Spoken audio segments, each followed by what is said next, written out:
Late one night, Francesca wakes up to the sound of the phone ringing.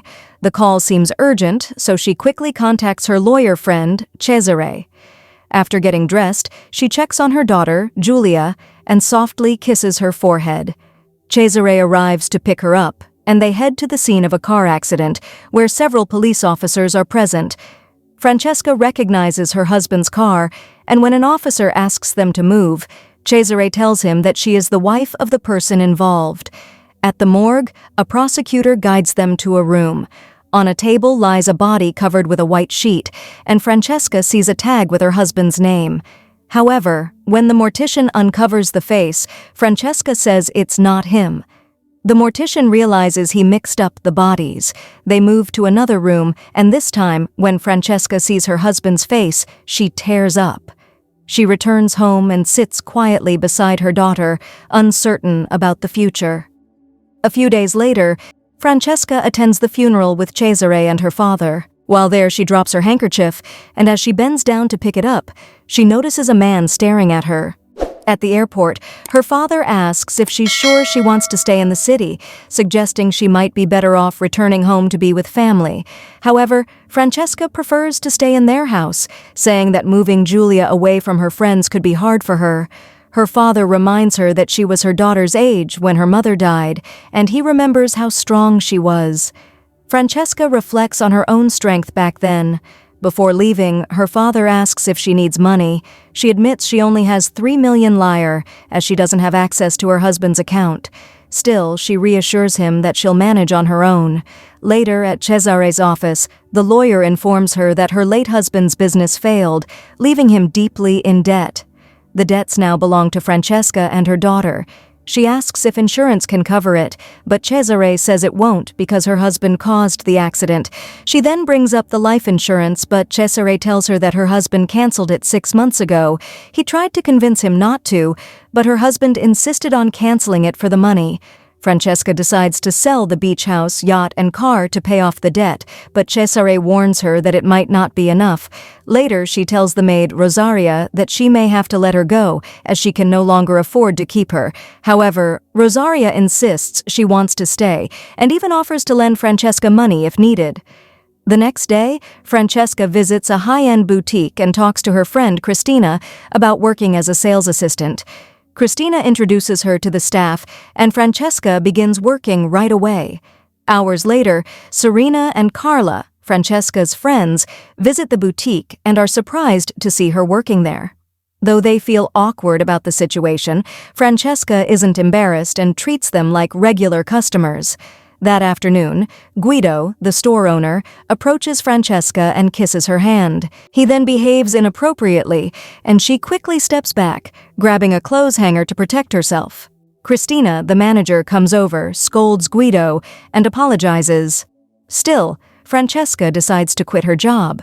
The next day, Cesare asks Francesca to sign papers for the sale of the yacht. He gives her the check, but when she sees it's for a smaller amount than expected, Cesare explains that it's all he could afford and that he thinks it's a fair price, given the yacht's condition. He invites her to join him for a boat ride, but she politely declines, saying she needs to leave. A few days later, Serena and Carla visit Francesca and see men taking artwork and furniture out of the house. Francesca tells them she's auctioning everything off, and the women offer to help organize it. At the auction, one buyer asks for the black dress Francesca is wearing. She leads the buyer to a room, and moments later, the buyer comes out wearing the dress. She quickly covers herself with a coat and leaves the event to take a walk by the ocean. One evening, Francesca has dinner with Enrico, Cesare's politician friend. He expresses his desire to be with her, but she reminds him that he's married with children. He insists it won't matter since his family is in Rome. He also offers to help with her financial struggles, saying he'll pay for her rent and Giulia's tuition. He even offers a month's leave for Francesca to catch up on everything. The next day, Francesca is told by the landlord that her husband had stopped paying the rent 13 months ago. She pretends to know about it and promises to settle the debt soon. That evening, Francesca has dinner with the commander, who gives her an expensive necklace. However, when he steps away, she finds his dentures in a glass of water. Shocked and disgusted, she removes the necklace and places it into the glass. Later, Francesca tells her friends about what happened, and they laugh at the story. Just then, Carla's husband, Sandro, walks in and says their kids need her. After she leaves, Francesca notices a fur coat in the closet. Serena explains that their friend bought it at the auction and had a furrier remake it for her. The next evening, Francesca invites Sandro to her house, and they share a close and personal moment. The next day, Serena sees Francesca putting on the new fur coat. Later, Francesca goes to the furrier to sell it, using the money to pay the overdue rent. With the rest of the cash, she pays for a month of Giulia's tuition and buys a used car. The next day, Carla asks Francesca to return the coat so she can get a refund, explaining that Sandro doesn't have the money. However, Francesca tells her that she already sold it and used the money to pay for her daughter's tuition, the rent, and a used car. Carla then confronts her, revealing that Francesca's late husband had been cheating with a woman named Camilla for years, and he was with her the night of the accident. The following day, Francesca meets Camilla, who admits the affair started 3 years ago. She says that on the night of the crash, she asked him to choose between her and his wife, and he chose his wife. Feeling betrayed, Francesca returns home, destroys all of her husband's photos, and flushes her wedding ring down the toilet. Later, she tells Cesare she wants to set up a raffle with her as the prize. When Cesare looks confused, she explains that she needs money to support herself and her daughter, and she knows many men want to be with her. She tells Cesare that, for all her worth, she has little to offer beyond her physical presence. She asks him to discreetly spread the word, suggesting that wealthy men could pay 100 million lire to enter a raffle, with the winner earning the privilege of her companionship for the next 4 years.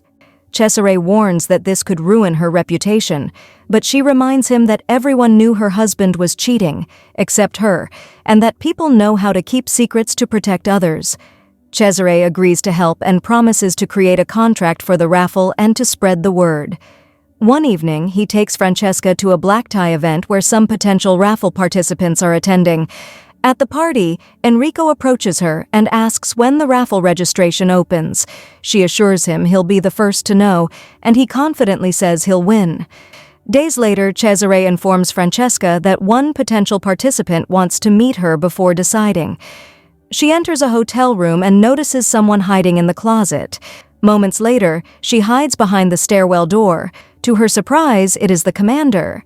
Meanwhile, the other participants ask Cesare what will happen if Francesca changes her mind after a year. Cesare explains that she will receive 500 million lire for every year she completes.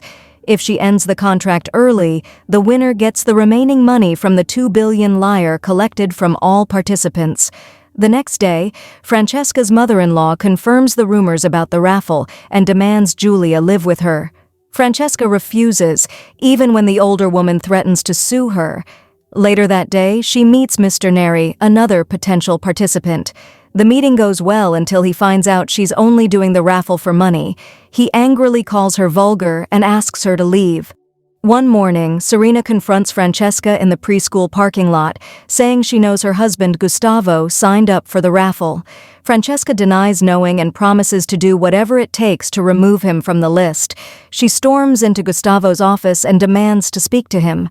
They step outside, and Gustavo, who turns out to be the notary who helped create the raffle rules, says he won't back out of the contest. Francesca pleads with Gustavo to reconsider, especially since Serena is her best friend.